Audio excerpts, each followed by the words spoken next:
তো আজকে আমরা 3 কোশ্চেন্সের যে সেকেন্ড পার্ট সেটা আমরা শুরু করব এবং এর আগের ঘটনাগুলো তোমরা অলরেডি জানো। সেটা হচ্ছে যে যখন ওরা কথোপকথন করছিল কে জার এবং হারমিট, তাই না? কথোপকথন করার সময় দেখতে পেল হঠাৎ করে একজন বিয়ার্ডেড ম্যান অর্থাৎ দাড়িওয়ালা লোক দৌড়ে দৌড়ে আসছে। এটা যখন দেখতে পেল তখন তারা নিজেরাই ডিসকাস করলো যে চলো দেখি কে ওখানে রয়েছে, তাই না? তো তারা গিয়ে দেখতে পেল যে একটা উন্ডেড ম্যান, স্টোমাকে কিছু একটা ক্ষতবিক্ষত হয়েছে এবং অনবরত সেখান থেকে রক্তপাত হচ্ছে এবং সেটাকে জার পুনরায় বারবার কি করতে চাইছে, সেটাকে ব্যান্ডেজ এবং রিব্যান্ডেজ করছে। তাহলে এখান থেকে আমরা একটা লেসন নিতে পারি, সেটা হলো যে কোনো লোক যদি বিপদে থাকে, কিসে থাকে? বিপদে থাকে, তাহলে অপরিচিত হলেও তাকে কি করতে হবে? সাহায্য করতে হবে। যার কিন্তু আদৌ লোকটাকে চিনতো না, অপরিচিত একটা লোক, কিন্তু স্টোমাক থেকে যেহেতু রক্তক্ষরণ হচ্ছে তিনি কিন্তু তাকে অ্যাসিস্ট করার চেষ্টা করছেন এবং আমরা দেখলাম যে অ্যাসিস্ট করার পরে কিছুটা রিভাইভ হলো, কিছুটা সতেজ হলো। এবং অন্যদিকে যদি দেখি, রাজা হাঁটা চলার ফলে এবং বিভিন্ন কাজকর্মের ফলে কিন্তু ক্লান্ত হয়ে গিয়েছিলেন, তিনিও ঘুমিয়ে পড়েছিলেন এবং যে উন্ডেড ম্যানটা ছিল, বিয়ার্ডেড ম্যান, তিনিও ঘুমিয়ে পড়েছিলেন। এবং হঠাৎ করে রাজার যখন ঘুম ভাঙছে সকালবেলায়, তখন কিন্তু বিয়ার্ডেড ম্যানকে তিনি চিনতে পারছেন না এবং তিনি নিজেই বুঝতে পারছেন না যে আমি কি করে এখানে এলাম, কি ব্যাপার এইসব।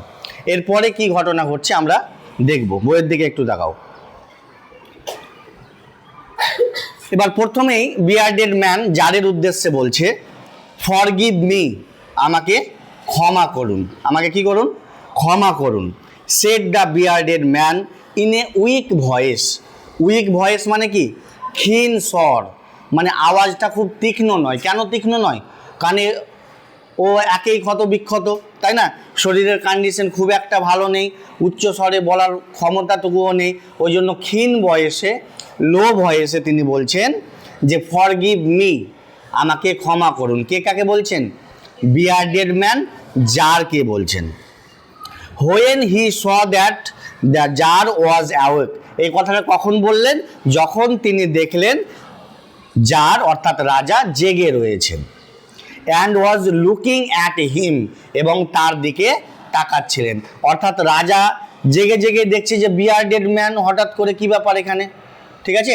তো যখন রাজা বিয়ার্ডেড ম্যানটার দিকে তাকিয়েছিলেন, তখন সেই দাড়িওয়ালা লোকটা ওকে সম্বোধন করে বলছে যে আমাকে কি করুন? ক্ষমা করুন। বলছে I do not know you, আমি আপনাকে চিনি না, আমি আপনাকে চিনি না। যার উন্ডেড ম্যানটাকে বলছে আমি আপনাকে চিনি না। And you have nothing to forgive you for, এবং আমি আপনাকে কি কারণে ক্ষমা করব, কিসের জন্য ক্ষমা করব? সেড দ্য জার, রাজা বলল। একদমই তাই। অপরিচিত ব্যক্তি কেউ যদি হঠাৎ করে এসে আমাকে বলে যে আমাকে ক্ষমা করুন, ব্যাপারটা একটু অদ্ভুত লাগবে, তাই না? তো সেই রকমই রাজার ক্ষেত্রেও ঘটলো, কারণ রাজা কিন্তু তখনও পর্যন্ত তাকে চিনতে পারেনি। তারপরে নেক্সট প্যারায় চলে আসবো। বলছে you do not know me, আপনি আমাকে চিনেন না, বাট আই নো ইউ, কিন্তু আমি আপনাকে চিনি। ঠিক আছে? অর্থাৎ জার সেই বিয়ার্ডেড ম্যানটাকে চিনে না, কিন্তু বিয়ার্ডেড ম্যান সেই জারকে চিনে। I am that enemy of yours, বলছে আমি হলাম সেই শত্রু আপনার সেই শত্রু, হু সোর, যে প্রতিজ্ঞা নিয়েছি, to revenge himself on you, কি করব? তার প্রতি প্রতিশোধ নিব। তার প্রতি প্রতিশোধ নিব মানে রাজার প্রতি প্রতিশোধ নেবে। কেন প্রতিশোধ নেবে? তার পরের লাইনে বলছে কমা দিয়ে, because you executed his brother, কারণ তুমি তার যে ভাই তাকে কি করেছো? এক্সিকিউট করেছিলে, হত্যা করেছিলে। অর্থাৎ বিয়ার্ডেড ম্যানের যে ভাই ছিল, রাজা তাকে কি করেছিল? হত্যা করেছিল। ওই জন্য প্রতিশোধ নিতে চাইছিল। শুধু হত্যাই নয়, তারপরে কি করেছিল? অ্যান্ড সিজ হিজ প্রপার্টি, এবং তার যে সম্পদ ছিল, তার যে ধন দৌলত ছিল, সেটাকে বাজেয়াপ্ত করে নিয়েছিল, কেড়ে নেওয়া হয়েছিল। তাহলে ভাইয়ের সম্পত্তি কেড়ে নিয়েছিল, তার সাথে সাথে ভাইকে হত্যা করা হয়েছিল। কার দ্বারা? রাজার দ্বারা। ওই জন্য বিয়ার্ডের মানে যে ম্যান ছিল তার একটা সবসময় পরিকল্পনা ছিল যে রাজাকে ধাওয়া করা, রাজার পিছু পিছু যাওয়া। ওটা কি করার জন্য? প্রতিশোধ নেওয়ার জন্য, যেহেতু ভাইয়ের প্রতি অন্যায়, অত্যাচার, অবিচার হয়েছে। তারপরে বলছে আই নিউ, আমি জানতাম, বিয়ার্ডের ম্যান বলছে আই নিউ, আমি জানতাম, you had gone alone to see the hermit, আপনি একাই হারমিতের সঙ্গে দেখা করতে গিয়েছিলেন। তাহলে কি বললাম? যে বিয়ার্ডেড ম্যানের পরিকল্পনা আগে থেকেই ছিল, রাজাকে লুকিয়ে লুকিয়ে ফলো করতো, ধাওয়া করতো, যে একাই ওকে যেখানে পাবো আমি প্রতিশোধ নিব, তাই কি না? ওই জন্য হারমিতের কাছে যে রাজা এসছেন এটাও তিনি জানেন, তাই না? বলছে আমি জানতাম যে আপনি একাই সেই হারমিতের সঙ্গে দেখা করতে এসছেন। অ্যান্ড আই রিজলভড, এবং আমার দৃঢ় পরিকল্পনা ছিল, আমার দৃঢ় প্রতিজ্ঞা ছিল, টু কিল ইউ, তোমাকে কি করার? হত্যা করার, অন ইউর ওয়ে ব্যাক, ফিরে আসার সময়। কখন? ফিরে আসার সময়। অর্থাৎ বিয়ার্ডেড ম্যানটা জানে যে হারমিতের সঙ্গে দেখা করতে গেছে, হারমিতের সঙ্গে দেখা করার পরে তিনি যখন বাড়ি ফিরবেন সেই পথে তাকে কি করবে? মেরে ফেলবে। এটা তার পরিকল্পনা ছিল। বাট দ্য ডে পাস্ট, কিন্তু দিনটা অতিবাহিত হয়ে গেল, অতিক্রম হয়ে গেল, ঠিক আছে? And you did not return, কিন্তু আপনি ফিরে আসেননি। So I came out from my ambush, ambush মানে হচ্ছে ঝোপঝাড়, জঙ্গলে ঝোপঝাড় থাকে না, সেই ঝোপঝাড় থেকে সে বেরিয়ে এসেছিল। মানে ও ভেবেছিল রাজা যখন হারমিতের কাছ থেকে বাড়ি ফিরবে, ঝোপঝাড় থেকে বেরিয়ে আমি তাকে কি করব? হত্যা করব। কিন্তু দিনটা পার হয়ে গেল। একদিন পার হওয়ার পরেও কিন্তু মানে হারমিতের যে সেল সেখান থেকে রাজা ফিরেননি। তো কি করবে? সেখান থেকে বেরিয়ে আসতে বাধ্য হলো, যে কী ব্যাপার, আসছে না কেন? পরিকল্পনা যেরকম করেছিল সেই রকমটা হচ্ছে না। অ্যাম্বুশ টু ফাইন্ড ইউ, কী করার জন্য? আপনাকে খোঁজার জন্য আমি যে ঝোপঝাড়, সেই ঝোপঝাড় থেকে বেরিয়ে এসেছি। অ্যান্ড আই কেম আপন ইউর বডিগার্ড, এবং আই কেম আপন মানে সামনাসামনি, ঠিক আছে? সামনাসামনি হলাম, কাদের সামনাসামনি হলো? ইউর বডিগার্ড, তোমার যে দেহরক্ষক ছিল তাদের সামনে আমি পড়ে গেলাম। অ্যান্ড দে রিকগনাইজ মি, এবং তারা আমাকে চিনতে পেরেছিল। অর্থাৎ রাজার যে বডিগার্ডরা ছিলেন তারা কিন্তু এই বিয়ার্ডেড ম্যানকে চিনতে পেরেছিলেন। অ্যান্ড উন্ডেড মি, এবং আমাকে আহত করে দিয়েছেন। আই এসকেপ ফ্রম দেম, আমি তাদের কাছ থেকে পালিয়ে আসি।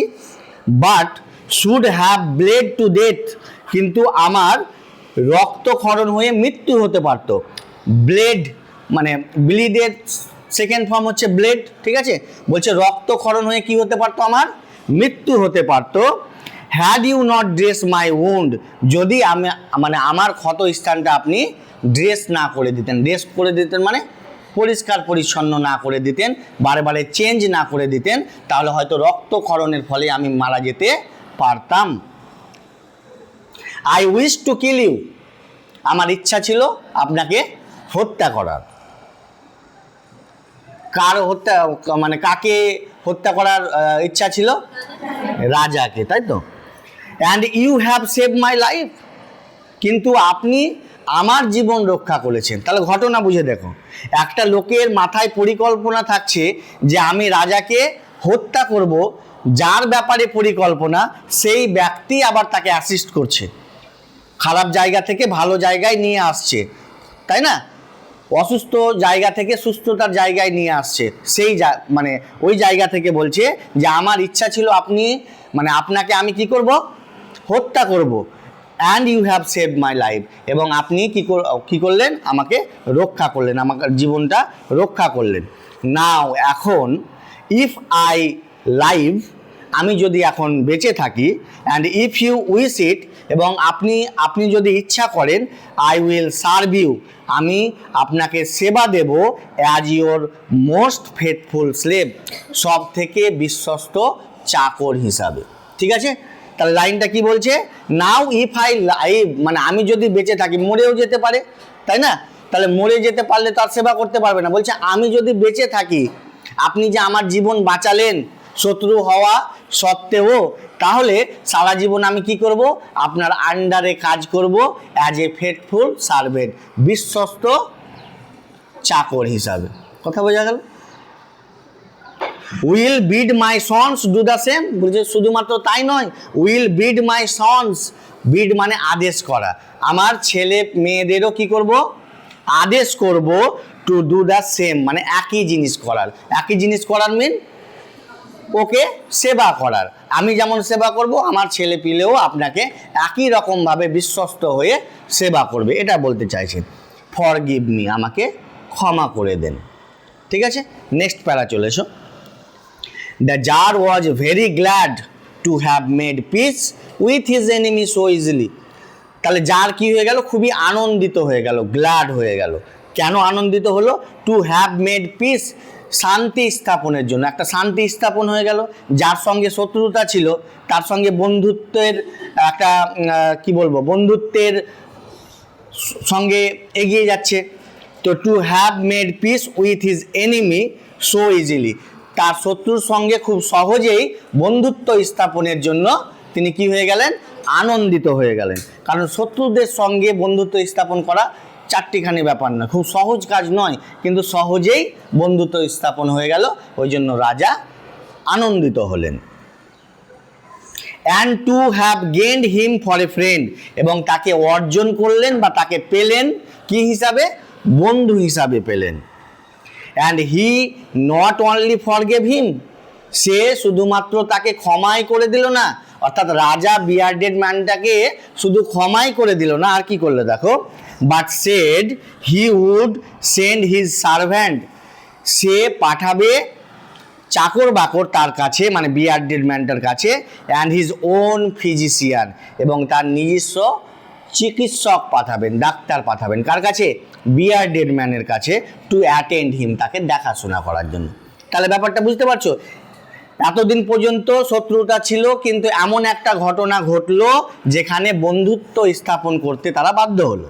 এবং রাজা বলছেন যে আমি আপনাকে ক্ষমা করে দিলাম, এটাতেই সীমাবদ্ধ নয়, আমার যে সার্ভ্যান্টরা রয়েছে, চাকর বাকর রয়েছে, তাদেরকে আপনার কাছে পাঠাবো, তার সাথে সাথে যেসব চিকিৎসক আমার আছে আপনাকে দেখাশোনা করার জন্য পাঠাবো। Is it clear? ওকে।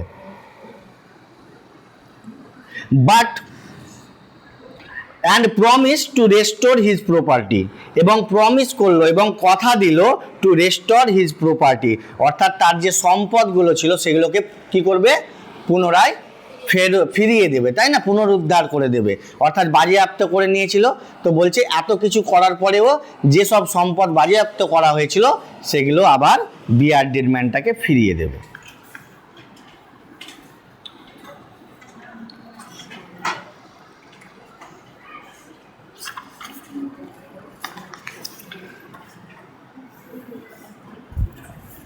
এই পর্যন্ত থাক আজকে।